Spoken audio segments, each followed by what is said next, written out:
తెలంగాణ రాష్ట్ర వ్యాప్తంగా జరుగుతున్న ప్రతి అంశంతో పాటు రాష్ట్ర రాజకీయాలలో జరిగే వాస్తవాలను కూడా చర్చించే ప్రయత్నం చేద్దాం. సో తెలంగాణ యావత్తు సమాజానికి ఈ తెలంగాణలో పుట్టిన ప్రతి బిడ్డకు కూడా వరంగల్ అంటే ఉమ్మడి వరంగల్ జిల్లాకు సంబంధించి సమ్మక్క సారలమ్మ జాతర గురించి ప్రతి ఒక్కరికి కూడా తెలిసింది. ఇప్పుడు ములుగు జిల్లా ఏర్పడినప్పటికీ ఒకప్పుడు వరంగల్ జిల్లాలో ఉమ్మడి వరంగల్ జిల్లాలో భాగమైన సమ్మక్క సారలమ్మ చరిత్ర సమ్మక్క సారలమ్మకు సంబంధించి పూర్తి స్థాయిలో కూడా ప్రతి ఒక్కరికి కూడా తెలిసిన విషయమే. సో ఈ సమ్మక్క సారలమ్మకు సంబంధించిన జాతరలో భాగంగా జరుగుతున్న పునరుద్ధరణ పనుల పేరుతోని ఆదివాసీ హక్కుల కోసం ఆదివాసులకు సంబంధించి నమ్మకాలు ఆదివాసుల కట్టుబాట్లను తూట్లు పడుతున్నారనే ఆరోపణ వినబడుతోంది. ఇది ఎంతవరకు కరెక్టు? ఎందుకంటే ములుగు జిల్లాకు సంబంధించి ప్రస్తుతం ప్రాతినిధ్యం వహిస్తున్న సీతక్కకు సంబంధించి మరి ఆదివాసీ బిడ్డగా ఆదివాసీలకు సంబంధించిన నమ్మకాలు ఆచారాలు సాంప్రదాయాలు కట్టుబాట్లను తొంగలో తొక్కుతున్నారా లేదా అనేది ఒకసారి మనం చర్చించే ప్రయత్నం అయితే చేద్దాం. ఎందుకంటే ఈ అంశం ఆడ ఈడ చివరికి మన చెవున కూడా పడ్డది. సో దాన్ని పూర్తిగా పరిశీలించిన తర్వాత వాస్తవమే అనేది విషయం అయితే గ్రహించాల్సి వచ్చింది. ఎందుకంటే పునరుద్ధరణ పేర్లతోని అక్కడ ఉండే ఆచారాలకు కట్టుబాట్లకు విభిన్నంగా కూడా కొన్ని గుర్తులు కనిపించాయి. ఆ గుర్తులు దేనికోసం, ఆ గుర్తులు ఎవరి కోసం, ఎవరి యొక్క మెప్పు పొందేందుకు, ఎందుకు ఆ గుర్తులు కనబడ్డాయి అనేది ఇప్పుడు తెలంగాణ రాష్ట్ర వ్యాప్తంగా కూడా చర్చనీయాంశంగా మారింది. సో ఒకసారి నేను చూపించే ప్రయత్నం అయితే చేస్తాం. మీ అందరూ కూడా దయచేసి ఆలోచించండి. ఎందుకంటే తెలంగాణ రాష్ట్ర వ్యాప్తంగా ఈరోజు మేడారం జాతరకు సంబంధించి ప్రతి ఒక్కరికి తెలిసిన విషయమే. పగిడిద్దరాజు గోవిందరాజుల గద్దెల వద్ద ఏర్పాటు చేసిన తిరునామం శంభు శివలింగానికి సంబంధించి ఒక్కసారి మీరు చూడుర్రి. నేను ఎందుకంటున్నా అంటే ఇది తిరునామానికి సంబంధించింది, ఇది శంభు నామానికి సంబంధించింది, ఇక్కడ శివలింగానికి సంబంధించి పూర్తి స్థాయిలో ఇవి ఈ యొక్క చిహ్నాలు ఎందుకు ఏర్పాటు చేయాల్సి వచ్చింది? సమ్మక్క సారలమ్మ చరిత్ర ఏంది, సమ్మక్క సారలమ్మ పగిడిద్దరాజు సంబంధించిన వాళ్ళ యొక్క చరిత్ర ఏంది, ఆదివాసుల పోరాటం ఏంది, ఆనాడు జరిగిన అంశం ఏంది, నేడు ఈరోజు ఎందుకు ఈ అంశం తెర మీదకి వచ్చింది అనేది ఒక్కసారి మనం చర్చించే ప్రయత్నం అయితే చేద్దాం. సో మేడారం గద్దెలపై తిరునామాలు ఆదివాసీ కట్టుబాట్లకు తూట్లు దేవతల గోట్లు గోత్రాలంటూ సంబంధం లేని చిహ్నాలు ప్రకృతి సిద్ధమైన జాతరలో ఆధునిక పోకడలు ఆధునీకరణ పేరుతో బ్రాహ్మణీయ గుర్తులు మండిపడుతున్న ఆదివాసీ పెద్దలు పరిశోధకులు అంటూ కూడా చూడొచ్చు. సో మొత్తానికి సమ్మక్క సారలమ్మ జాతరలో జరిగే మేడారంలో రాష్ట్ర ప్రభుత్వం చేపడుతున్న ఆధునీకరణ పనులు తమ ఆచార సాంప్రదాయాలకు విఘాతం కలిగిస్తున్నాయనే ఆవేదనలో ఆదివాసులలో వ్యక్తమవుతుంది. గోట్లు గోత్రాల చిహ్నాల పేరుతో తిరునామాలు శివలింగాలు చెక్కడం తమ సాంప్రదాయాలకు పూర్తిగా విరుద్ధంగా ఉన్నదని వారు మండిపడుతున్నారు. ఆధునీకరణ పేరుతోని బ్రాహ్మణీయ భావజాలాన్ని రుద్దుతున్నారనే ఆవేదనలో వారిలో గూడు కట్టుకుంటున్నది. స్వయంగా ఆదివాసీ తెగకు సంబంధించిన ఆ తెగకు చెందిన మంత్రి సీతక్క పర్యవేక్షణలో ఇదంతా జరుగుతుండడం ఆమె ఆయా పనులను సమర్థిస్తుండడాన్ని కూడా ఆదివాసులు జీర్ణించుకోలేకపోతున్నారు. ప్రకృతి తత్వానికి ప్రతిబింబించే జాతరలో ఆలయ నమూనాలను పోలిన కట్టడాలు ప్రతిష్ఠిస్తున్నారని దీంతో తమ జాతర సహజత్వాన్ని కోల్పోతుందని ఆవేదన వ్యక్తం చేస్తున్న పరిస్థితి కనబడుతున్నది. సో మొత్తానికి ఈ సమ్మక్క సారలమ్మకు సంబంధించిన పూర్తి స్థాయిలో కూడా ఈ అంశం తెర మీదకి వచ్చినప్పటి నుంచి ఈ రోజు వరకు కూడా చాలా రకాలుగా విభిన్నమైన అంశం అయితే ఏర్పడుతుంది. ఎందుకంటే ఈ సమ్మక్క సారలమ్మకు సంబంధించిన జాతరకు సంబంధించి ఏంది అంటే పూర్తి స్థాయిలో ఎక్కడ చూసినా కూడా చర్చ మొదలైంది. అయితే దానికి సంబంధించి పూర్తి స్థాయిలో ఇక్కడ ఎందుకు ఇట్లా చేయాల్సి వచ్చింది ఏం కథ అనేది పూర్తిగా రాష్ట్ర వ్యాప్తంగా అయితే చర్చనీయాంశంగా మారుతుంది. అయితే ఈ సమ్మక్క సారలమ్మ జాతరకు సంబంధించి మనందరికీ తెలిసిన విషయమే. సమ్మక్కకు సంబంధించిన గిరిజన వీరవనితకు సంబంధించి కానీ ఇటు సమ్మక్క యొక్క కుమార్తె సారలమ్మకు సంబంధించి కానీ ఈ యుద్ధం దేనికోసం జరిగింది, త్యాగం దేనికోసం జరిగింది, కాకతీయ సేనాలతో జరిగిన యుద్ధంలో ఇటు సమ్మక్క కానీ సారలమ్మ కానీ వీరోచితంగా పోరాడి పూర్తి స్థాయిలో కూడా వాళ్ళు యుద్ధానంతరం వారు అడవిలోకి వెళ్ళి దైవత్వాన్ని పొందారని గిరిజనులు అయితే ఇక్కడ నమ్ముతారు. మరి దీనికి సంబంధించి 2 ఏళ్లకు ఒకసారి మాఘమాసంలో జాతర జరుగుతుంది. దాదాపుగా దేశవ్యాప్తంగా కూడా ఇతర దేశాల నుంచి కూడా భక్తులు రావడం సహజ సిద్ధంగానే కనబడుతుంది.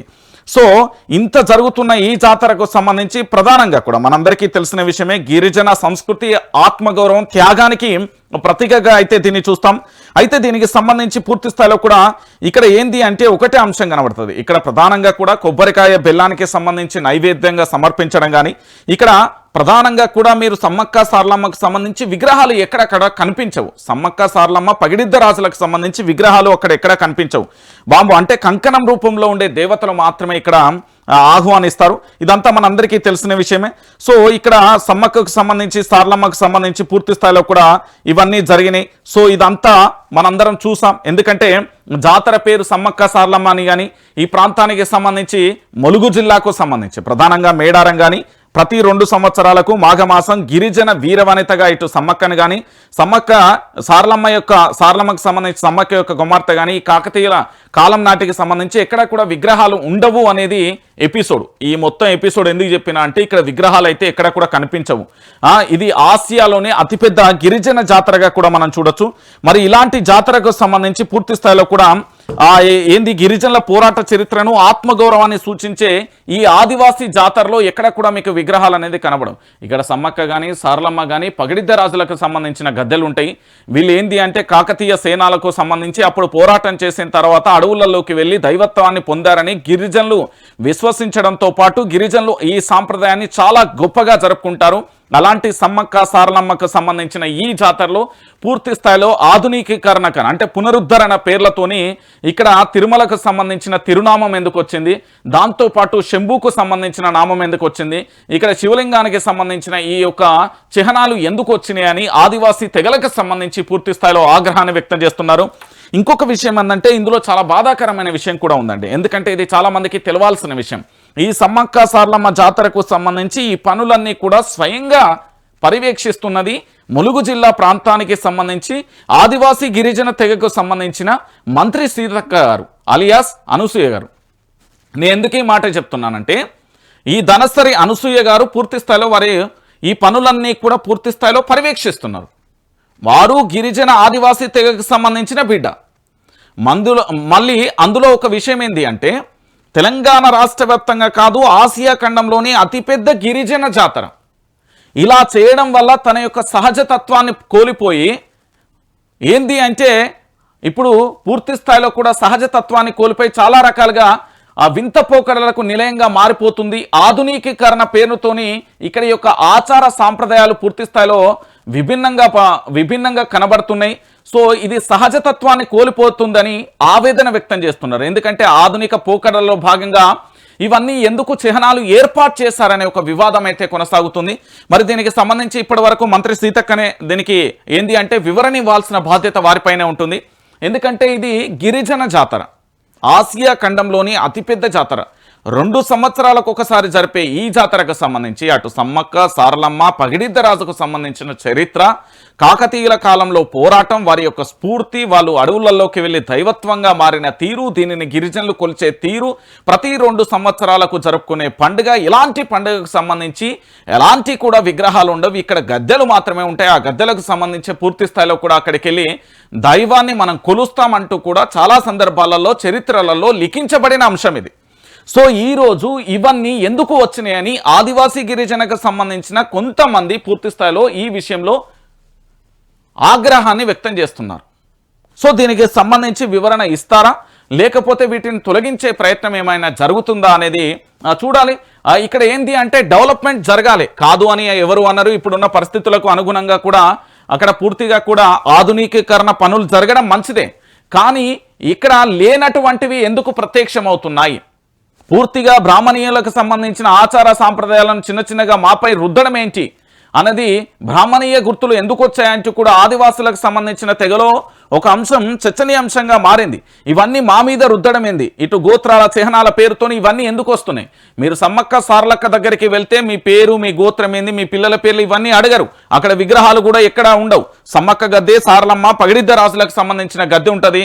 అక్కడికి వెళ్ళి మన మనసులో ఉన్న బాధ వేదన లేదా మనం కొలిచే తీరు కానీ మన ఇళ్లల్లో ఏ విధంగా ఉంటుందో ఆ విధంగా కొలుచుకునే తీరు ఉంటుంది. కానీ ఇక్కడ ఈ రోజు ఈ చిహ్నాలు ఎందుకు వచ్చినాయి అనేది ఒక ప్రశ్నగా మారిపోతుంది. మరి దీనికి సంబంధించి అదే గిరిజన ఆదివాసీ తెగకు సంబంధించిన సీతక్క గారి వివరణ ఈ రోజు ఏమైనా ఉంటుందో చూద్దాం. ఎందుకంటే దీనికి సంబంధించి రాష్ట్ర వ్యాప్తంగానైతే చర్చ జరుగుతుంది. ఈ చర్చకు సంబంధించి ముగింపు పలుకుతారా లేకపోతే ఆ తిరునామాంకు సంబంధించి శంభుకు సంబంధించి దాంతోపాటు శివలింగానికి సంబంధించి ఆ యొక్క నామాలు ఏవైతే ఉన్నాయో తిరునామాలను తొలగించే ప్రయత్నం చేస్తారా, ఏం జరుగుతుంది అనేది మనం వేచి చూడాలి. ఎందుకంటే ఈ ఆసియా ఖండంలోనే గిరిజనుల పండుగకు సంబంధించి మేడారం జాతర పండుగకు సంబంధించి అతిపెద్ద గొప్ప పేరుంది, మంచి పేరుంది. ఇక్కడ తన యొక్క సహజతత్వాన్ని కోల్పోతుంది అని కూడా ఆదివాసీ కొంతమంది పెద్దలు కూడా ఆగ్రహం వ్యక్తం చేస్తున్నారు. సో దానికి సంబంధించి ఏం జరుగుతుంది అనేది మనం కూడా వేచి చూసే ప్రయత్నం అయితే చేద్దాం. ఇక దాంతో పాటుగా ఇంకొక అంశం కూడా తెర మీదకి వచ్చింది, మీరందరూ కూడా చూడాలి. ఆంధ్రప్రదేశ్కు సంబంధించి దీనికంటే ముందు ఇంకొక అంశం కూడా మీ ముందుంచే ప్రయత్నం అయితే చేస్తా. నేను నిన్ననే ఒక వీడియో అయితే చూసిన, వీడియోకు సంబంధించి నాకు చాలా ఆగ్రహాన్ని తెప్పించింది, ఒక కోపాన్ని కూడా తెప్పించిన పరిస్థితి కనబడతాను. నేనే ఎందుకు ఈ మాట అంటున్నానంటే, ఆంధ్రప్రదేశ్కు సంబంధించిన ఒక ఎమ్మెల్యే, ఈ రాష్ట్రానికి సంబంధించిన మాజీ ముఖ్యమంత్రి, తెలంగాణ రాష్ట్ర ఉద్యమ నాయకుడు కేసీఆర్ను పట్టుకొని ఇష్టానుసారంగా కూడా మాట్లాడిన పరిస్థితి కనబడింది. నేనేమంటున్నానంటే ఆయన మాట్లాడిన భాష చాలా దరిద్రంగా ఉన్నది. నేను ఎందుకంటే ఆయన మెంబర్ ఆఫ్ లెజిస్లేటివ్ అసెంబ్లీ సభ్యుడిగా ఆంధ్రప్రదేశ్ ప్రజలకు సంబంధించి ఆయన గెలిపిస్తే ఆయన మాట్లాడే భాష ఇదేనా అనేది కూడా ఎంఎస్ రాజు అట ఎమ్మెల్యే, మరి ఎట్లయిందో నాకు కూడా తెలియదు, ఒకసారి ఈనూరినే.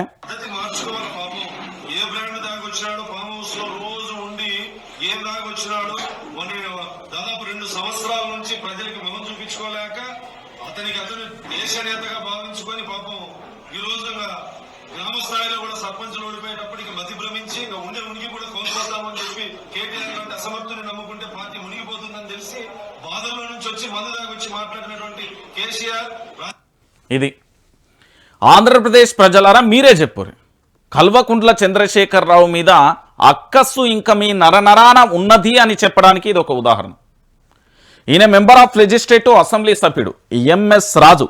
కేసీఆర్ ఏమంటున్నాడో మళ్ళొక్కసారి వినరు, మీరు ప్రజలందరూ వినాలి.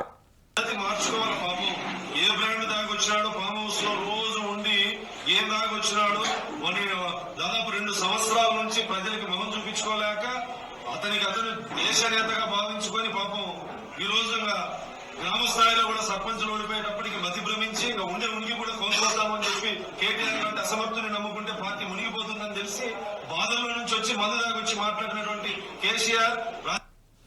ఇప్పుడు చెప్పుర్రి, తెలంగాణ రాష్ట్రం మీద ఆంధ్రప్రదేశ్కు సంబంధించిన అక్కస్సు ఏ స్థాయిలో ఉన్నదో ఇప్పటికైనా అర్థమైందా?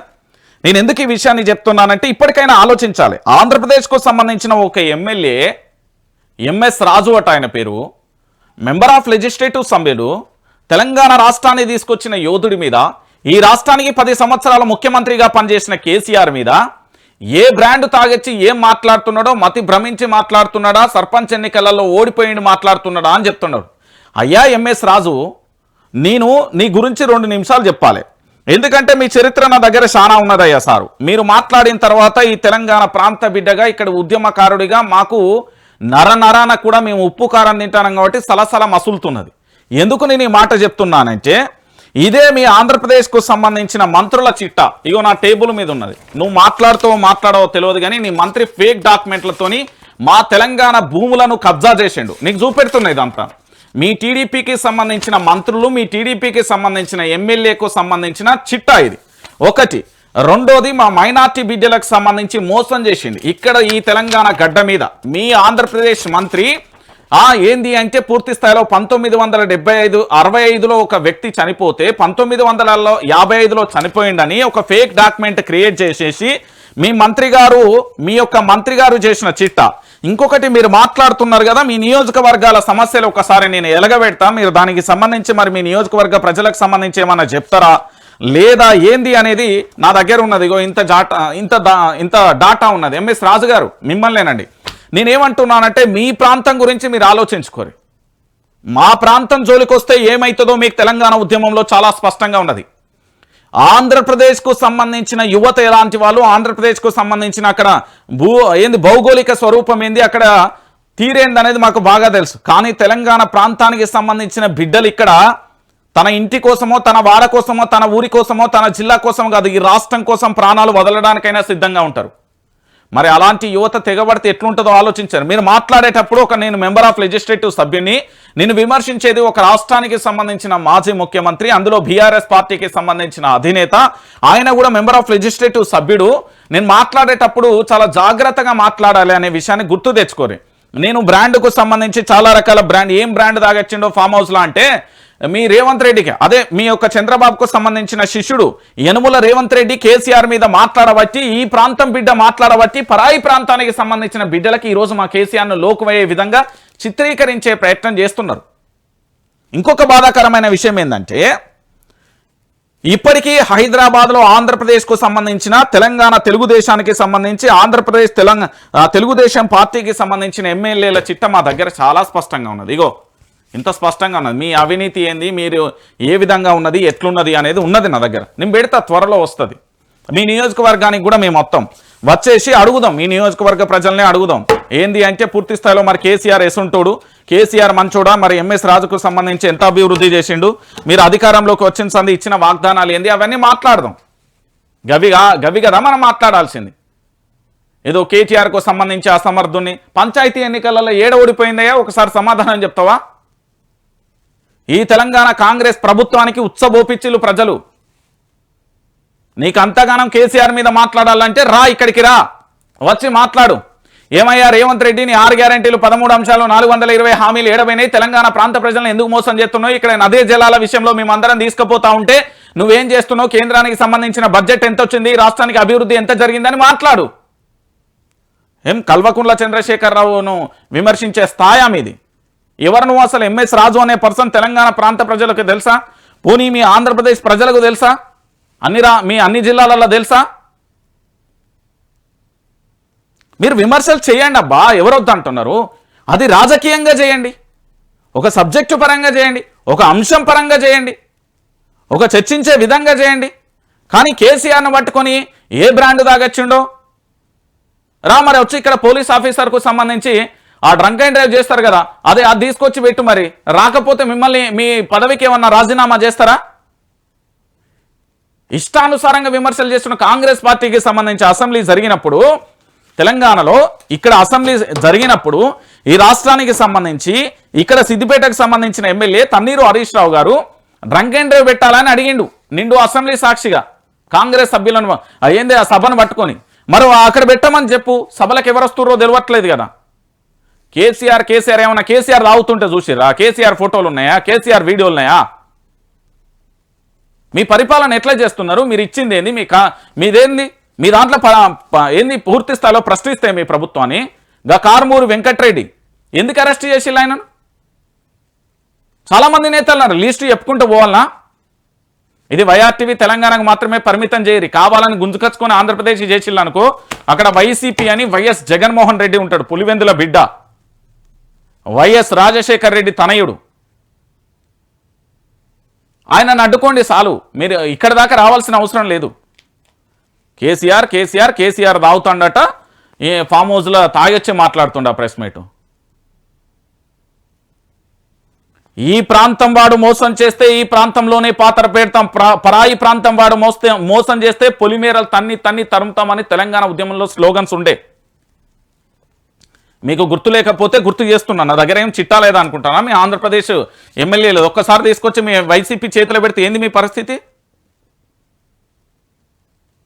లిమిట్స్ ఉండాలి దేనికైనా మాట్లాడేటప్పుడు. నేను విమర్శించేది ఏ స్థాయి వ్యక్తిని, ఏ స్థాయిలో మాట్లాడాలి, ఈ అంశానికి సంబంధించి చెప్పు.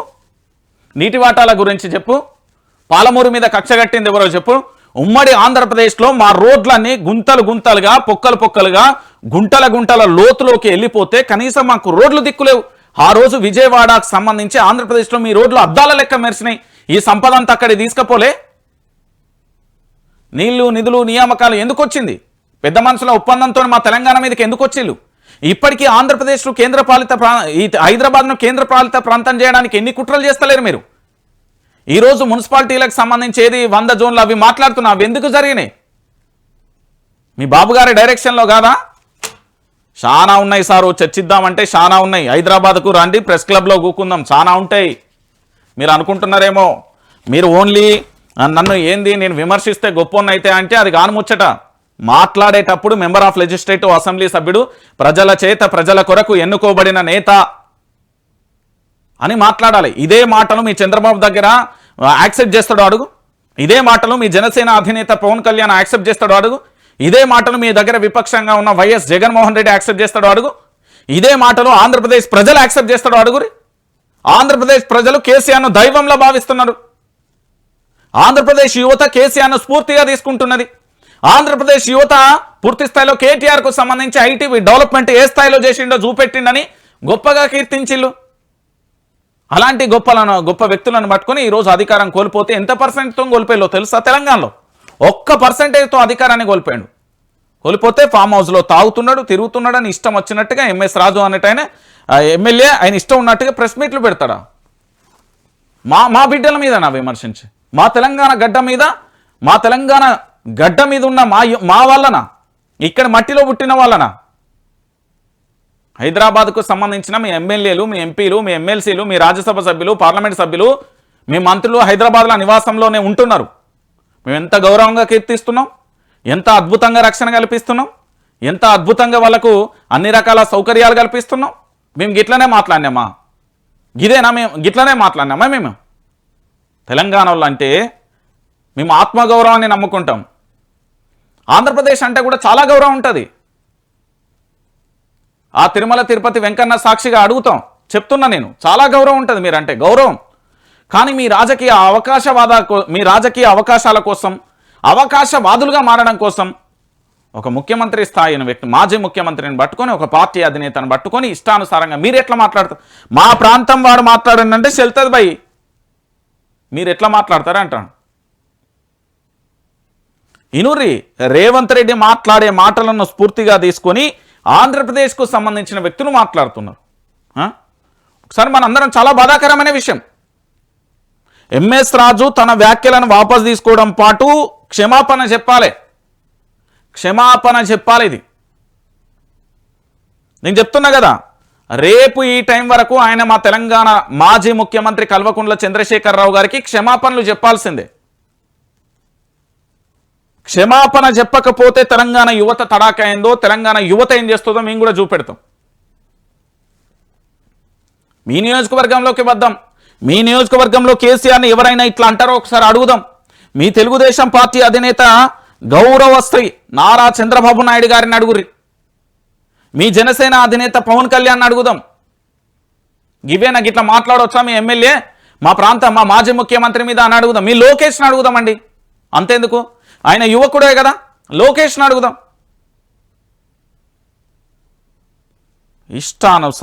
ఇష్టానుసారంగా మా కేసీఆర్ మీద ఈ చిల్లర వ్యాఖ్యలు ఏంటి అసలు? ఎందుకంటే తాగేచ్చి మాట్లాడినట్టే ఏం మాట్లాడాడు? ఉమ్మడి ఆంధ్రప్రదేశ్ ఉన్నప్పుడు మీరు ఎక్కడున్నారు, అసలు మీరు ఏం చేస్తున్నారో తెలుసా? ఉమ్మడి ఆంధ్రప్రదేశ్ ఉన్నప్పుడు మీరు తెలుగుదేశం పార్టీలో మీ హోదా ఏందో మీకు తెలుసా? మీ చరిత్ర అంతా తీసినాడే నేను. ఏంది అసలు, ఎందుకు ఇట్లా మాట్లాడిండు, ఏం కథ? పబ్లిసిటీ కోసమా, లేకపోతే సోషల్ మీడియాలో ట్రోల్ కావడం కోసమా? ఈయన మాట్లాడాల్సిన మినిస్టర్లు మాట్లాడాలంటే ఒక అర్థం ఉన్నది, విమర్శలకు స్థాయి. ముఖ్యమంత్రి మాట్లాడిందంటే ఒక అర్థం ఉన్నది. ఎవరు ఈయన ఎమ్మెల్యే ఎందుకు ఇంత దారుణంగా మాట్లాడిండు, మరి ఇంత వల్గర్గా ఎందుకు విమర్శలు చేయొచ్చిందని ఆ డాటా తీస్తే ఇగో మీ మంత్రుల చిట్టా బయటకు వెళ్ళి నేను ఏదో తీయబోతే మిగతా అన్నీ వచ్చినాయి. మీ మినిస్టర్కు సంబంధించి అవినీతి చిట్టా నా దగ్గర బర్రాబరి ఉన్నది. ఇగో నీకు ఇంకా కావాలంటే ఇగో డాక్యుమెంటు, మీ మినిస్టర్ గారు తయారు చేసిన ఫేక్ డాక్యుమెంటు, ఒరిజినల్ డాక్యుమెంట్ రెండు నా దగ్గర ఉన్నాయి. ఇది నా ఎడమ చేతిలో ఉన్నది ఒరిజినల్ డాక్యుమెంట్, ఇది మీ మినిస్టర్ గారు తయారు చేసిన ఫేక్ డాక్యుమెంట్. 1964లో ఏంది వ్యక్తి, 1954లో వ్యక్తి చనిపోతే 1964లో క్రియేట్ చేసిన డాక్యుమెంట్ ఇది. మీ మంత్రి గారు ఇప్పుడు మంత్రి నేను మళ్ళీ చెప్తున్నా, మీ ఆంధ్రప్రదేశ్ జోలికి వస్తే బొచ్చడి చిట్టా ఉన్నాయి నా దగ్గర. మీరు మా తెలంగాణ జోలికి రాకుర్రి, మా కేసీఆర్ జోలికి రారు. మీరు ఏం చేసుకుంటారో మీ ఆంధ్రప్రదేశ్లో చేసుకోర్రి, కానీ నా దగ్గర రావద్దు. మీ మంత్రుల చిట్టా పట్టుకొచ్చినా నేను చెప్తున్నా. తర్వాత ఇంకెవరిది తీసుకొస్తున్నా తెలియదు. జనసేన అధినేత పవన్ కళ్యాణ్ ఉన్నాడు కదా, ఆయన దగ్గరికే పోదాం, బహిరంగంగా అడుగుదాం. అన్న జనసేన అధినేత పవన్ కళ్యాణ్ అన్న, నువ్వు ఎన్నో సినిమాలు తీసినావు, ఎంతో మందికి సాయం చేసినావు, మీ పార్టీకి సంబంధించి, ఎందుకంటే మీరు కూటమిలో భాగస్వామ్యం కదా, మీ కూటమికి సంబంధించిన సభ్యుడు మా రాష్ట్రానికి సంబంధించిన మాజీ ముఖ్యమంత్రి కల్వకుంట్ల చంద్రశేఖరరావు మీద విపరీతమైన ఆరోపణలు చేసిండు. ఈ ఆరోపణలకు కట్టుబడి ఉంటాడా? మరి ఒకసారి మీరే న్యాయం చెప్పండి అని అడుగుదాం. కేసీఆర్ మీద ఆరోపణలు చేసుడు ప్రతి ఒక్కరికి అలవాటుగా మారిపోతుంది. నేను అందుకే చెప్తున్నానయ్యా, ఈ తెలంగాణలో ఉన్న నరాల్లో బీఆర్ఎస్ పార్టీ, బీఆర్ఎస్ పార్టీకి సంబంధించిన అనుబంధ సంఘాలకు నిన్న ఎప్పుడైతే రేవంత్ రెడ్డి మాట్లాడిండో అప్పుడే ఒకసారి పోలీస్ స్టేషన్ల కంప్లైంట్లు, నిరసనలు, దాడులు, దిష్టి బొమ్మలు, ఇవన్నీ ప్రోగ్రాంలు పెట్టుకుంటే ఇలా ఎవరు మాట్లాడరు. భయం అనేది ఉంచాలే, అరే తెలంగాణ ఉద్యమంలో రక్తం ఏరులై పారింది, ఒంటి నిండా గాయాలతో పోరాటం చేసినాం కదా, ఇప్పుడు ఏమైతున్నది? నేను బీఆర్ఎస్ పార్టీకి సంబంధించిన సూచిగా అడుగుతున్నా, సుత్తి లేకుండా. రేవంత్ రెడ్డి మాట్లాడడం వల్ల ఆంధ్రప్రదేశ్లో ఉన్న ఎమ్మెల్యే మన కేసీఆర్ మీద ఆరోపణలు చేస్తున్నాడు.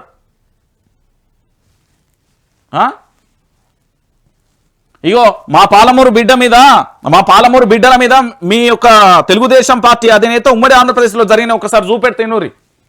గురు శిష్యుల అనుబంధం తెలంగాణకు జలగండం, ఆంధ్ర బాబు జిమ్మకు రేవంత్ కుమ్మక్కు. ఏంది కేసీఆర్ పై కక్షతో పాలమూరును పడవ పెట్టిన రేవంత్ రెడ్డి. ఇదే అదునుగా బావు రంగ ప్రవేశం. నార్ల రిజర్వాయర్ ఇక్కడ కనబడుతున్న ఫోటోలది. కృష్ణా జిల్లాలో తెలంగాణకు 45 టీఎంసీల నీటి హక్కు తాకట్టు. వచ్చి రాగానే వెంటనే 5,000 కోట్లు ఆ కాలువల టెండర్లు రద్దు. ఉమ్మడి రంగారెడ్డిలోనే 5 లక్షల ఎకరాల ఆయకట్టు చిన్నాభిన్నం. పోలవరం మళ్లింపు వాటాల జలాలను గాలి కొదిలేసిన సర్కార్. ఇదే అదునుగా తెలంగాణ ప్రయోజనాలపై చంద్రబాబు దెబ్బ. నల్లమల్లతో 200 టీఎంసీల గోదావరి జలాలను మళ్లించుకున్న ఏపీ. ఇదే జరిగితే కృష్ణా నీటిలో వాటా ఇవ్వాలన్న బచావత ట్రిబ్యునల్. కృష్ణాతో తెలంగాణకు అదనపు వాటా రాకుండా చంద్రబాబు స్కెచ్. పాలమూరుకు మైనర్ అనుమతులు కోరడం వెనుక భారీ కుట్ర అంటూ కూడా చెప్పిన పరిస్థితి కనబడుతుంది. ఇక చూడుర్రి, పాలమూరు రంగారెడ్డి పథకానికి 45 టీఎంసీలు చాలంటూ 2025 డిసెంబర్ 13న కేంద్ర జలశక్తి కార్యదర్శి విఎల్ కాంతారావుకు మంత్రి ఉత్తమ్ కుమార్ రెడ్డి రాసిన లేఖ. ఇక ఒక్కొక్కటి చెప్తా. కుట్ర 1, కుట్ర 2, కుట్ర 3. పాలమూరు మీద కుట్రలు ఎట్లా జరిగినాయి, కత్తులు దూసింది ఇలా ఎట్లా దూసిల్లు, ఏం కథ అనేది కూడా నేను చెప్తా. చూడుర్రి, తెలంగాణ ప్రాంత ప్రజలు చూడుర్రిగా. 2023 డిసెంబర్ 7న రేవంత్ రెడ్డి ప్రమాణ స్వీకారం జరిగిన తర్వాత మొదటి కుట్ర. గత బీఆర్ఎస్ సర్కార్పై కక్షతోనో లేక కేసీఆర్ ఆనవాళ్లను చెరిపేయాలన్న కుతంత్రాలతోనో గాని అధికారం చేపట్టిన నెలలోపు అంటే 2024 జనవరి 1న 5,600 కోట్లతో పాలమూరు ఉమ్మడి రంగారెడ్డి పరిధిలో 8 లక్షల ఎకరాలు, ఉమ్మడి రంగారెడ్డి జిల్లాలో 5 లక్షల ఎకరాలకు సాగునీటిని తరలించే కాలువల నిర్మాణ టెండర్లను రేవంత్ రెడ్డి ప్రభుత్వం రద్దు చేసింది. ఎందుకు రద్దు చేసిందే, దీనికి ఏమన్నా సమాధానం ఉన్నదా? అరే ఒక్క ఎకరం కాదు కదా, 5,600 కోట్లతోని 5 లక్షల ఎకరాలకు నీళ్ళు అందించే టెండర్లను రేవంత్ రెడ్డి ఎందుకు రద్దు చేసిండో దీనికి సమాధానం చెప్పాలి. ఇక చూడురి, టెండర్లను రద్దు చేసిన 3 నెలల్లోపే పాలమూరు రంగారెడ్డి డిపిఆర్లోను పేర్కొన్నట్టుగా 45 టీఎంసీల మైనర్ ఇరిగేషన్ ఆదాయ వివరాలను పంపాలని 2024 మార్చిలో తెలంగాణకు సిడబ్ల్యూసి లేఖ రాసింది. ఈ క్రమంలోనే 2024 జూన్ 4న ఆంధ్రప్రదేశ్ అసెంబ్లీ ఎన్నికల ఫలితాలలో చంద్రబాబు ప్రభుత్వం కూడా ఏర్పాటైంది. ఇక్కడ కేసీఆర్ ఓడిపోవడంతోనే ఏమైపోయింది, మన ఉమ్మడి రంగారెడ్డి పరిధిలో 5 లక్షల ఎకరాల నీళ్లు అందించే టెండర్లను రద్దు చేసిండు రేవంత్ రెడ్డి. తెలంగాణ మీద ఎంత కోపం ఒక్కసారి చూడురి. రెండోది చూడురి, తెలంగాణ నీళ్లను కొల్లగొట్టేందుకు ఇదే అదనుగా భావించి ఏపీలో కూటమి ప్రభుత్వం ఖరారైన మూడే రోజులకు చంద్రబాబు ప్రోద్బలంతో 2024 జూన్ 7న ఆంధ్రప్రదేశ్కు చెందిన రిటైర్డ్ ఐఏఎస్ ఆదిత్యనాథ్ దాస్ను తెలంగాణ నీటిపారుదల శాఖ సలహాదారుగా రేవంత్ సర్కార్ నియమించింది. 2024 జూన్ 12న ఏపీ ముఖ్యమంత్రిగా చంద్రబాబు బాధ్యతలు స్వీకరణ. నాకు అర్థం కాని విషయంలో తెలంగాణలో పూర్తి స్థాయిలో నీటిపారుదల శాఖకు సంబంధించి ఇక్కడ పూర్తిగా మీరు అందరు దయచేసి ఆలోచించాలని ఈ విషయాన్ని చాలా క్లారిటీగా చెప్తున్నా. నీటిపారుదల శాఖకు సంబంధించి సలహాదారుగా ఆదిత్యనాథ్ దాసు ఆంధ్రప్రదేశ్కు సంబంధించిన వ్యక్తిని ఎందుకు నియమించింది? ఇంకా ఆంధ్రప్రదేశ్కు సంబంధించిన అక్కడ నేతలను తీసుకొచ్చి ఇక్కడ పోటీ చేపించి గెలిపించుకోరి, లేకపోతే వాళ్ళని తీసుకొచ్చి ఎమ్మెల్యే కోటాల ఎమ్మెల్సీలు ఇప్పించుకోరి, లేకపోతే వాళ్ళని తీసుకొచ్చి ఇక మినిస్టర్లను చేసేరు. ఇక సీఎం కూడా చంద్రబాబునే కానియారు. ఎందుకు మరి? నీళ్లు నిధులు నియామకాల కోసం, నా ప్రాంతం కోసం గర్జించి నా ప్రాంతాన్ని రక్షించడం కోసం, నా ప్రాంతంలో తెలంగాణలో ఉన్న ప్రతి ఒక్కరూ కూడా సుఖ సంతోషాలతో వాళ్ళ ముఖాలలో చిరునవ్వు కనిపించాలనే ఒక సదుద్దేశంతో కేసీఆర్ నీటి ప్రాజెక్టులను ముందట పెడితే ఇలా ఎందుకు ఆగం చేస్తున్నారు? ఆయనను ఎందుకు పెట్టిళ్ళు? కుట్ర నెంబర్ 2 ఇది. ఇక్కడ ఏమైపోయింది, 5 లక్షల ఎకరాలకు సంబంధించిన టెండర్లను రద్దు చేసిండు రేవంత్ రెడ్డి. రెండోది ఏం చేసిండు, ఆంధ్రప్రదేశ్కు సంబంధించిన వ్యక్తిని ఆదిత్యనాథ్ దాసును తీసుకొచ్చి ఇక్కడ నీటిపారుదల సలహాదారుగా పెట్టిండు. ఇక మూడో చూడురి, ఇదైతే ఇంకా ఘోరంగా ఉంటుంది. తెలంగాణ ఏపీ సీఎం రేవంత్ రెడ్డి చంద్రబాబు హైదరాబాద్లో 2024 జూన్ 6న భేటీ అయినట్టుగా వార్తలు వచ్చాయి. తెలంగాణ నీటిపారుదల శాఖ మంత్రి ఉత్తమ్ కుమార్ రెడ్డి ఆంధ్రప్రదేశ్లోని విజయవాడకి వెళ్ళి మరి 2024 సెప్టెంబర్ 12న ఏపీ సీఎం చంద్రబాబును ప్రత్యేకంగా కలిసిలు. దేనికి కలిసిలు, ఎందుకు కలిసిలు? తెలంగాణ ప్రాంత ప్రజలకు ఏమన్నా పత్రం వచ్చిందా, వివరణ వచ్చిందా? లాలే. ఎందుకు రాలే? దాని వెనక మతలబ్ ఉంటుంది. ఆ మతలబ్ ఇప్పుడు కనబడుతుంది. ఇగో ఇది అడిగిన నెల తర్వాత అంటే 2024 మార్చిలో సిడబ్ల్యూసీ అడిగిన మైనర్ ఇరిగేషన్ ఆదాయ వివరాలను 2024 ఏప్రిల్లో రేవంత్ సర్కార్ పంపించింది. ఏంది అప్పుడు అడిగితే ఇప్పుడు పంపించింది. ఇగో 5వ చూడు, తెలంగాణ ప్రభుత్వం పంపించిన వివరాలు సరిగ్గా లేవన్న కారణాలతో 2024 డిసెంబర్లో పాలమూరు రంగారెడ్డి డిపిఆర్ను కేంద్రం వెనక్కి పంపించేసింది. అయిపోయింది. ఇప్పుడు ఏమైపోయింది? పాలమూరు రంగారెడ్డి డిపిఆర్లోని మైనర్ ఇరిగేషన్ ఆదాయం కింద పొందుపరిచిన 45 టీఎంసీలతో మాత్రమే అనుమతులు ఇవ్వాలని 2025 డిసెంబర్ 13న కేంద్ర జలశక్తి కార్యదర్శి విఎల్ కాంతారావు మంత్రి ఉత్తమ్ కుమార్ రెడ్డికి లేఖ రాశారు. గుట్టురట్టయింది, జుట్టు కేసీఆర్ కందింది, కుట్ర బయటపడింది. అది తెలిసే ఆగమైతున్న రేవంత్ రెడ్డిలో ఫ్రస్ట్రేషన్ పీక్కు చేరింది. ఆ ఫ్రస్ట్రేషన్లోనే రేవంత్ రెడ్డి ఇష్టం వచ్చినట్టు పిచ్చి మాటలు మాట్లాడిస్తున్నది. ఇది కథ. అర్థమైందా? నేను చెప్తున్నా కదా, దీంట్లో ఒక చారిత్రక తప్పదాలు. శివాలు తొక్కినా, చిందులు వేసినా, బూతుల చిట్టా విప్పినా, రేవంత్ సొంత జిల్లా రైతుల ప్రయోజనాలు గంగలో కలిపిన వాస్తవం ప్రజల ముందు సాక్ష్యాధారాలతో సహా ఉన్నది. ఈ చారిత్రక ద్రోహానికి రేవంత్ ఆయనకో భారీ మూల్యం చెల్లించుకోక తప్పదు. ఇక్కడ ఏం జరిగిందో మొత్తం క్లియర్ కట్ ఒక్కసారి చూద్దాం. ఏం కాదు, జర ఏమనుకోకుండా ప్రతి ఒక్కరికి చెప్తున్నా, ఈ లైవ్ అందరికి షేర్ చేయరు. రేవంత్ రెడ్డి చేసిన కుట్ర మన కోసం కాదు, రంగారెడ్డి జిల్లాకు సంబంధించి తన సొంత జిల్లాకు ఆగమైపోయారు. ఈరోజు 5 లక్షల ఎకరాల కన్నా 5 లక్షల ఎకరాల టెండర్ల నీళ్లను రద్దు చేసిండు. టెండర్లను రద్దు చేస్తే 5 లక్షల ఆయకట్టుకు సంబంధించిన ఎకరాలకు నీళ్లందు. ఎందుకు ముఖ్యమంత్రి అంతలా ఉలికి పడుతున్నారు? తేలుకుట్టిన దొంగలా ఎందుకు ఆగమవుతున్నాడు? సోయి తప్పి స్థాయి మర్చి ఎందుకు అరుస్తున్నాడు? పట్టరాని ఫ్రస్ట్రేషన్తో ఎందుకు ఉక్కిరి బిక్కిరి అవుతుండు? విచక్షణ కోల్పోయి బూతుల దాకా ఎందుకు మాట్లాపోతున్నాడు? ఎందుకంటే కేసీఆర్కు రేవంత్ అడ్డాగా దొరికిపోయిండు. గుట్టు బయటపడింది, జుట్టు చేతికి చిక్కింది. పాలమూరు రంగారెడ్డిపై గురు శిష్యులు గూడుపురాని బయటపడింది. రాష్ట్రంలో కాంగ్రెస్ ప్రభుత్వం వచ్చిన నాటి నుంచే ఈ కుట్రలకు పరంపర మొదలైంది. తెలంగాణ ప్రాజెక్టులకు పచ్చి వ్యతిరేకి అయిన ఆంధ్ర అధికారిని ఇక్కడ సలహాదారిగా పెట్టుకుంది. ఇంకొక విషయం కూడా చిన్న గ్యాప్లో నేను చెప్పాలి. నా దగ్గర ఒక లిస్ట్ వచ్చింది, మీకు చెప్తా. ఏంది అంటే ఈ గ్యాప్లో మీకు చెప్పాల్సిన అంశం ఉంది. నా దగ్గర కొన్ని పేర్లు ఉన్నాయి, మీకు ఇవి చూపెడుతున్నా. ఇక్కడ కొన్ని పేర్లు ఉన్నాయి. ఈ పేర్లన్నీ ఏంది ఏం కథ అంటే మన తెలంగాణ మీద కుట్ర చేయడానికి అధికారుల సారథ్యంలో ఆంధ్రప్రదేశ్ తెలంగాణ అధికారులు కలిసి చేసిన కుట్రల లిస్ట్ వస్తున్నాయి. ఎవరి మీద అనుకుంటున్నారు? నా మీదనా? మీడియా మీదనా? ఎవరి మీద అనుకుంటున్నారు? ఈ రాష్ట్రాన్ని పరిపాలించిన కల్వకుంట్ల చంద్రశేఖరరావు బీఆర్ఎస్ పార్టీ మీద జరిగిన కుట్ర. చాలా బాధాకరమైన విషయం ఇది. నేను చెప్తున్నా కదా, ఏ నీరు లేక పాలమూరులో పల్లెపల్లెలలో పల్లేర్లు మొలిచాయో ఆ జిల్లాను సస్యశ్యామలం చేయాల్సిన ప్రాజెక్టులను పక్కన పెట్టిన రేవంత్ సర్కార్ కృష్ణాలో మన నీటి హక్కులను నీళ్లు వదిలేస్తున్నది. ఏపీ 200 టీఎంసీల గోదావరి జలాలను మళ్లించకపోతే అందుకు ప్రత్యామ్నాయంగా కృష్ణా నీటిలో తెలంగాణకు అదనపు వాటా ఇవ్వాలన్నది బచావత్ ట్రిబ్యునల్ అక్కడే బాబు అండ్కో పన్నాగం పనింది. కృష్ణాలో అదనపు వాటా దక్కకుండా కెట్రోలకు పదును పెట్టింది. పావు లాంటి తెలంగాణ సర్కార్ ఆ చర్యలకు తులుపుతుంది. మైనర్ అనుమతులు కోరడం ద్వారా పాలమూరు గొంతుకల ఆ పొరుగు రాష్ట్రానికి పదును పెట్టిన గుడ్డల్ని అందించింది. ఈ ఘోరాలను చిట్టాను కేసీఆర్ చేతికందడంతో ఏపీతో రేవంత్ కుమ్మక్కై ఆధారాలు సహా బయట పెట్టారు. కేసీఆర్ లేవనెత్తింది మామూలు విషయం కాదు. బాబు మాయను, రేవంత్ పండారాన్ని ఏకకాలంలో నడిబజార్లో నగ్నంగా నిలబెట్టారు. అందుకే రేవంత్లో అంత అసహనం, అంతటి ఆక్రోశం, ఆ బూతుల మాటన తీసిన గోతులు కనబడుతున్నాయి. పాలమూరు డైవర్షన్లో పడుతున్న ఆపసోపాలు అగుపిస్తున్నాయి. ఏపీ కడుతున్న నల్లమల్ల ప్రాజెక్టు డిపిఆర్ కేంద్రం ముందున్నది. పనులు మొదలు పెట్టిన పాలమూరు రంగారెడ్డి డిపిఆర్ వాపసు వచ్చింది. రేవంత్ సర్కార్ రాసిన లేఖ ప్రజల ముందు కళ్ళ ముందున్నది. రేపటి ఏపీ నీటి దోపిడీ ఇబ్బంది లేకుండా మరో 45 టీఎంసీలు ధారపోస్తున్నారన్నది నిజమైపోయింది, క్లారిటీ అయిపోయింది. నేనేం చెప్తున్నా అంటే, ఇగో వీళ్ళిద్దరు శిష్య గురువు. ఏడా ఈయన గురువు, ఈయన శిష్యుడు. ఇక్కడ ఏంది అంటే ఆలోచన వ్యూహాలు ప్రతిభ మొత్తం ఫైల్ రెడీ అయిపోతుంది. ఈయన సంతకాలు పెడతారు గంతే. మన తెలంగాణ హక్కులకు తెలంగాణ ఉద్యమంలో రేవంత్ రెడ్డి ఎక్కడ? నేను డైరెక్ట్గా అడుగుతున్నా. కరీంనగర్లో సభ పెడితే ఇంటికా నుండి తుపాకీ పట్టుకొని బయటకు వచ్చేసి జీప్లో కూకున్నాడండి. ఎక్కువ పెట్టి కాలుస్తాను. మరి ఎవరిని కాలుస్తా అన్నాడు? ఏం కథను? యూట్యూబ్లో మీకు దొరుకుతాయి వీడియోలు. తెలంగాణ చరిత్ర తెలియదు, తెలంగాణ ఉద్యమంలో లేడు. అప్పుడు ఈయన దగ్గరనే ఉన్నాడు, బాబు దగ్గరనే ఉన్నాడు ఆయన.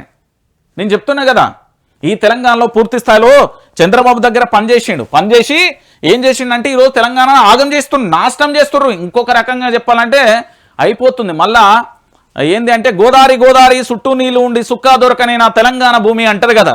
ఇవాళ ఏం జరుగుతుందంటే గోదావరిని నీళ్ళని మేము ఆంధ్రప్రదేశ్లో 3 పంటలు కాదు 4 పంటలు పండించుకున్న దానికి కూడా తీసుకుపోతాం అనే కాడికి వచ్చింది ఆంధ్రప్రదేశ్. నేను చెప్తున్నా కదా, గదే అయిపోతున్నది.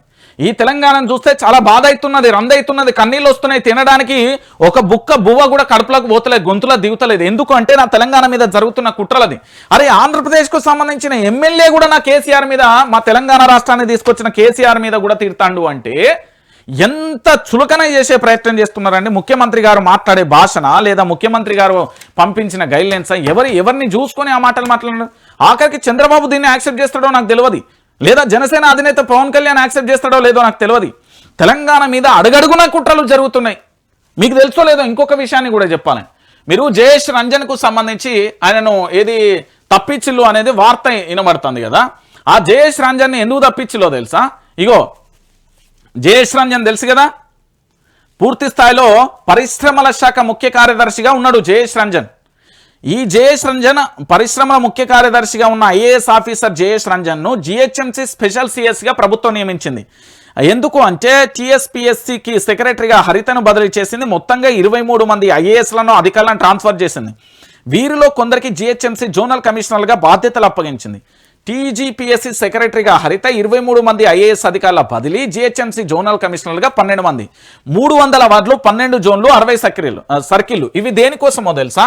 కేంద్ర పాలిత ప్రాంతంగా హైదరాబాద్ను మార్చే కుట్రలో భాగంగా జరిగిన మొదటి అడుగు అనేది ఇక్కడున్న కొంతమంది మేధావి వర్గం వాదిస్తున్నది. జిహెచ్ఎంసీలో డీలిమిటేషన్ ఫైనల్ నోటిఫికేషన్ రిలీజ్ చేసింది. ఏర్పాటు కానున్న కొత్త జోనల్ సర్క్యులర్ కార్యాలు ఇవి ఎందుకు చేస్తున్నాం? ప్రజల నుంచి ఫిర్యాదులు, వాళ్ళ నుంచి వచ్చే కంప్లైంట్లు, ఇవన్నీ ఏది కూడా స్వీకరించకుండా ఫైనల్ చేసింది. గెజెట్ అన్నీ అయిపోయినాయి. ఎందుకైంది అనేది చెప్పాలి.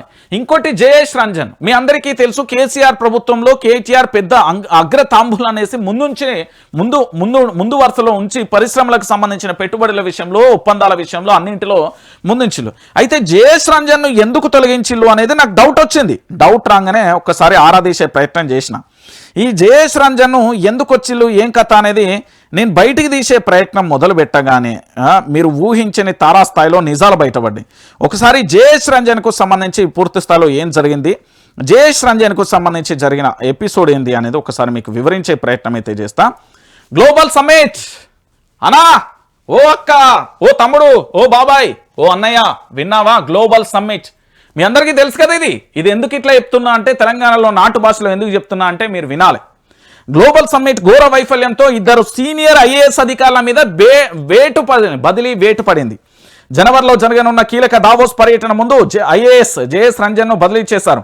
నగర వెలుపల డేరా నగరంలో ఇటీవల నిర్వహించిన గ్లోబల్ సమ్మిట్ ఘోరంగా ఫెయిల్ కావడంతో ఆ కార్యక్రమం ఏర్పాట్లను చూసింది. 2 ఐఏఎస్ అధికారులను రేవంత్ ప్రభుత్వం బదిలీ చేసింది.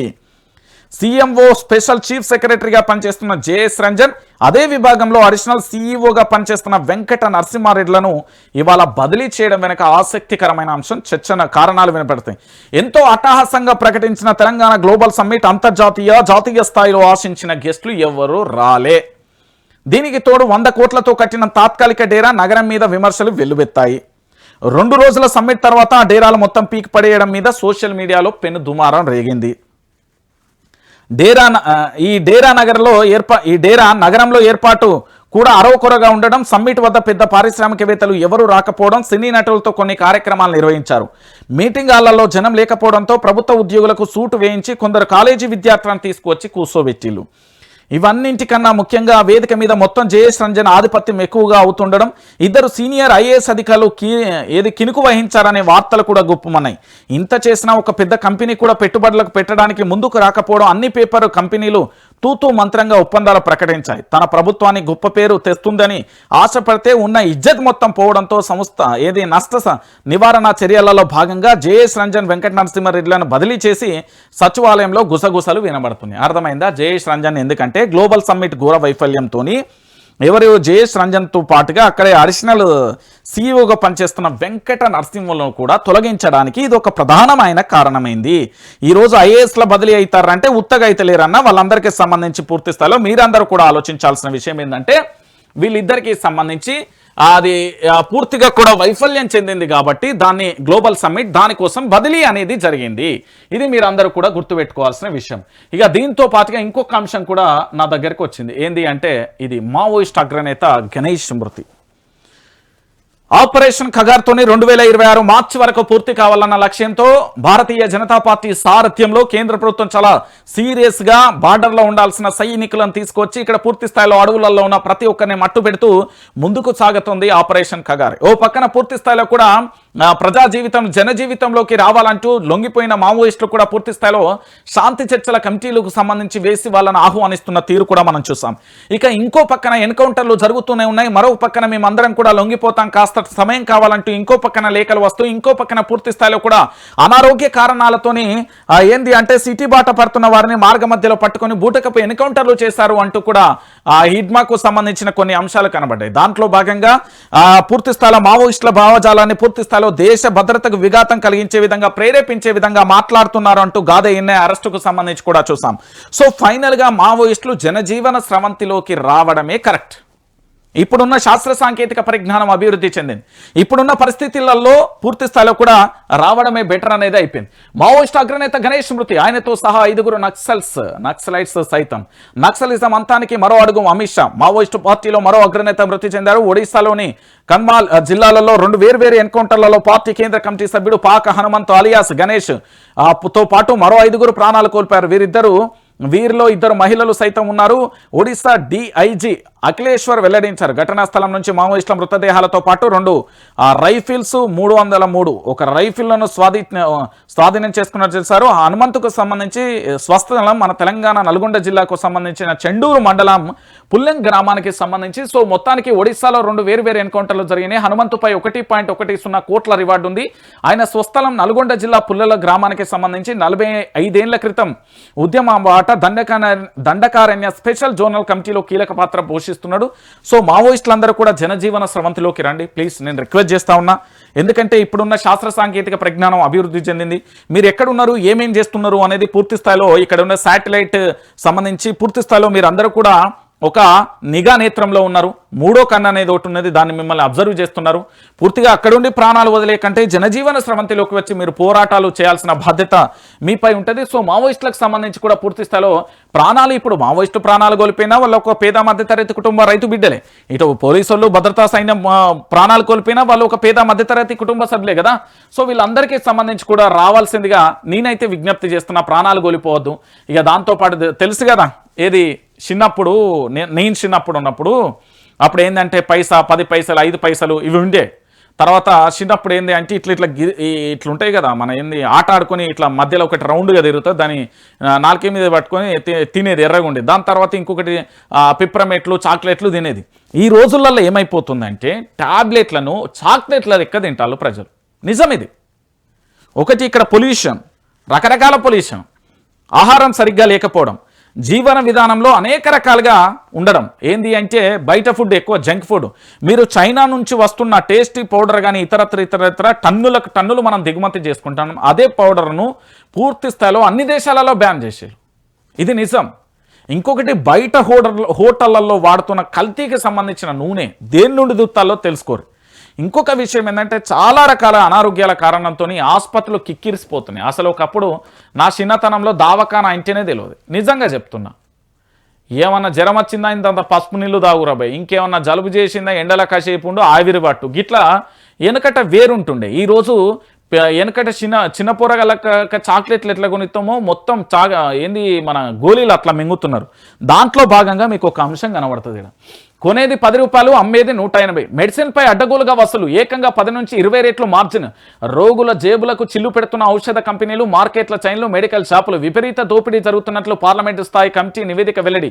వైద్యం కోసం ఆర్థికంగా చితికిపోతున్న సామాన్యులు. అంతే. ఇప్పుడు మా గ్రామంలో గిన్నె శివ అని ఉంటాడు. పూర్తి స్థాయిలో గిన్నె శివకు సంబంధించి చాలా ఘోరమైన ఆర్థిక పరిస్థితి బాగోలేదు. ఇప్పటికే ఆయనకు పూర్తి స్థాయిలో కూడా 50 లక్షల వరకు ఖర్చు పెట్టిలు రోడ్డు ప్రమాదంలో జరిగితే. ఆయనకి ఇన్సూరెన్స్ క్లెయిమ్ అయింది. దాంతోపాటు రకరకాలుగా సహాయం చేయమంటూ చాలామంది కూడా ఆర్జించే పరిస్థితి కనబడుతుంది. అయితే ఈరోజు ఆయన ఆరోగ్యం సరిగ్గా లేకపోతే ఇక్కడ ఆసుపత్రి పోతే సుమారు ₹1 కోటి పైన ఒక వ్యక్తి యొక్క ఆరోగ్యాన్ని రక్షించడానికి ఎంత ఖర్చు అవుతుందో ఒకసారి మీరు అందరూ కూడా దయచేసి ఆలోచించాలి. నేను ఆయన ఫోన్పే నెంబర్ కానీ గూగుల్ పే నెంబర్ కూడా మీకు అందించే ప్రయత్నం చేస్తాను. ఎందుకంటే ఈరోజు ఈ మాఫియాల వల్లనే ఆసుపత్రుల దోపిడీ, దాంతోపాటు మెడికల్ దోపిడీలు, వీటి వల్లనే పూర్తి స్థాయిలో కూడా ఏంది అంటే వాళ్ళ జీవితాలు చిన్నాభిన్నమైపోతున్న పరిస్థితి కనబడుతుంది. ఈరోజు ఎంత దారుణంగా అంటే కనీసం వాళ్ళు మన సామాన్య మధ్యతరగతి కుటుంబాలు బ్రతకాలంటే లక్షల కోట్లు ఉంటే కానీ బ్రతకలేని పరిస్థితి కనబడుతుంది. కాబట్టి దయచేసి నేనేమంటున్నానంటే అందరూ కూడా నేను చెప్పేది ఒకటే, చాలా మట్టికి కూడా ఇప్పటి వరకు ఆగమైపోతున్న జీవితాలు అయితే కనబడ్డాయి. ఇక్కడ నేను చెప్పే అంశం ఒకటే, ఇక్కడ బ్యాంకుకు సంబంధించి ఏంది అంటే మా గ్రామానికి సంబంధించిన శివ 9059526885 ఈయనకు సంబంధించి పూర్తి స్థాయిలో కూడా సాయం చేయండి. గిన్నెకు సంబంధించి శివ ఆయన పేరు. సో ఆయనకు సంబంధించిన ఫోన్ నెంబర్ గూగుల్ పే కానీ ఫోన్పే నెంబర్ 9059526885 నెంబర్కి చేరి. ఇగో ఇలాంటి దోపిడీలలో అలాంటి మధ్యతరగతి కుటుంబాలకు సంబంధించిన బిడ్డలు కూడా బలైపోతున్న పరిస్థితి కనబడుతుంది. సో దయచేసి నేనేమంటున్నానంటే ఇది ప్రభుత్వాల మీద ఉంటుంది. ప్రభుత్వానికి సంబంధించి అంటే ప్రభుత్వాలు అలా అధికారులు ఏం చేస్తున్నారని కొడుగుడు మీద ఈకలు బిక్తున్నారు. వాళ్ళందరూ చెకింగ్ కూడా దీనికి డ్రగ్ కంట్రోల్ అనేది ఒకటి ఉంటుంది. దానికి సంబంధించి ఎప్పటికెప్పటి ఎక్స్పైరీ డేట్లు కానీ ఆర్డర్ వైజ్గా ఉన్నాయే, ఏ టాబ్లెట్లు ఎంత కమ్ముతారో అదంతా చూడాలి. అదంతా లేదు. 10 రూపాయల గోళీ 180 రూపాయలకు అమ్ముడు అంటే ఏంది కథ? ఒకసారి తెలంగాణ ప్రాంత ప్రజలందరూ కూడా దయచేసి ఆలోచించాల్సిన విషయం. గింతకు మించి తప్ప ఇంకేం కనబడుతుంది తెలంగాణలో? అంతే కదా. ఇక దాంతో పాటుగా ఇంకొక అంశం, రైతు భరోసా బంద్ ఈ విడత కూడా లేనట్టేనా? రేవంత్ రెడ్డి అధికారంలోకి వచ్చాక 3 సార్లు ఎగవేత. ఈసారి సాగు భూములతో లింకు పెట్టిన సర్కార్ శాటిలైట్ మ్యాపింగ్ ద్వారా పంట పొలాల గుర్తింపు, ఉపగ్రహ చిత్రాలతో క్రోడీకరణ చేయనున్న ప్రభుత్వం. ఆ తర్వాత వచ్చిన నివేదికల ఆధారంగానే రైతు భరోసాకు నిధులు విడుదల, మంత్రి తుమ్మల అంటూ కూడా చెప్పిన పరిస్థితి కనబడుతుంది. సో మొత్తానికి రైతు భరోసాకు బంద్. ఎందుకు ఏమన్నా ఎన్నికలనే ఏమన్నా ఉన్నాయా? ఏం లేవు. సర్పంచ్ అయిపోయినా ఆ ఎంపీటీసీ జెడ్పీటీసీ ఎన్నికలనే అప్పుడు ఎత్తారు, మళ్ళా అప్పుడు ఎత్తరో లేదో కూడా తెలియదు. ఇప్పటికే బంధు పెట్టిలు 3 సార్లు ఎగవేసిలు. రైతు బంధుకు సంబంధించి కేసీఆర్ ప్రభుత్వం తీసుకొచ్చి రైతులకు పెట్టుబడి సాయాన్ని అందించి, ఎందుకంటే వడ్డీ వ్యాపారుల దగ్గర పోయి వాళ్ళ జీవితాలు ఆగం చేసుకుంటా ఎంతో కొంత నా వల్ల సాయం అవుతుందో ఆ ఇంటికి పెద్ద కొడుకు లెక్క అనుకుంటారు. కనీసం సాయం చేద్దామంటే ఈ కాంగ్రెస్ ప్రభుత్వం పాడుగానే ఈ ప్రభుత్వం వచ్చింది ఆగమైపోతున్న రైతుల బతుకులు చిన్నాభిన్నం అయిపోతున్నారు. 3 సార్లు ఎగవేసిలు. వీళ్ళు మళ్ళీ జెడ్పీటీసీ ఎన్నికలు ఎంపీటీసీ ఎన్నికలు ఉంటే గప్పుడే ఎత్తారు. అప్పటిదాకా వేయరండి. వీళ్ళు ఎందుకు ఎత్తారు? వీళ్ళు వేయరు, నేను చెప్తున్నా కదా. మళ్ళీ దీనికి సంబంధించి రైతులకు అదేదో యాప్ పాడగాను, ఆ యాప్లో బుకింగ్ అయితే లేవు. దాంతోపాటు రైతులు గోసపడుతున్నారు ఎరువుల కోసం. ఇక్కడ రైతులకు సంబంధించి ఇది ఉండదు, ఆ రుణమాఫీ ఉండదు, ఆ కరెంటు 12 గంటలు ఇస్తారు, ఆ నీళ్లు చక్కగా ఉండే ఆగం చేయరు తెలంగాణను. రైతులను శ్మశాన వాటిగా అయిపోతుంది. ఇక ఇంకెందుకు ఇక్కడ ప్రభుత్వాలు ఉండేందుకు? ఇక అరే రైతు జీవితాలతో గింత కక్ష ఎందుకండి? నాకు అర్థం కదా. ఆగమాగం చేస్తున్నారు వాళ్ళ బతుకులను. దేశానికి వెన్నుముక్క రైతన్న, జై జవాన్ జై కిసాన్ స్లోగన్స్ ఇవ్వడానికి మస్తుంటాయి, జబర్దస్త్ ఉంటాయి. వాటిని ఆచరణ చేయడానికి ఆగమైపోతున్న బ్రతుకులను చూసి, అల్లాడిపోతున్న తెలంగాణను చూసి రగిలిపోతున్న గుండెలు ఎన్నో. ఎంతో మంది రైతులు ఆత్మహత్య చేసుకుంటున్నారు. ఎంతో మంది జీవితాలు వల్లకాడైపోతున్నాయి. అరే ఇచ్చే సాయం ప్రభుత్వాలు ఇచ్చే సాయం కూడా ఇయ్యరా అండి? గింత దారుణమా? ఇక ప్రభుత్వాలు ఉండేందుకు లేకేందుకు? ఏం ప్రభుత్వాలండి? నాకు అర్థం కాని విషయం. ఇంత ఘోరంగానా? ఇంత దారుణమైపోతే ఏంది పరిస్థితి? ఇది చూడు రే. బూతులు తప్ప బువ్వ పెట్టని సీఎం. తండ్రి వయసున్న కేసీఆర్ పై చిల్లర వ్యాఖ్యల. ప్రశ్నలకు సమాధానం చెప్పే దమ్ము లేక పాలనపై ప్రశ్నిస్తే బూతులు తిడతారా? కేసీఆర్ లేకుంటే రేవంత్ సీఎం అయ్యేవాడా?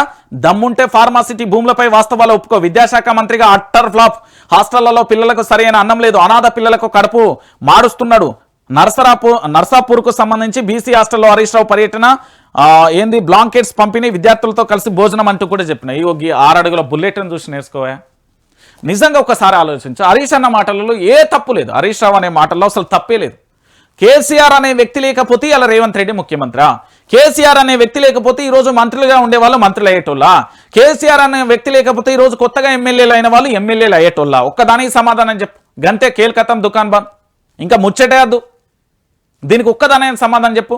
తండ్రి వయసు ఉంటాడు కేసీఆర్, ఆయనను పట్టుకొని ఇష్టానుసారంగా బూతులు తిడుతున్నావు కదా.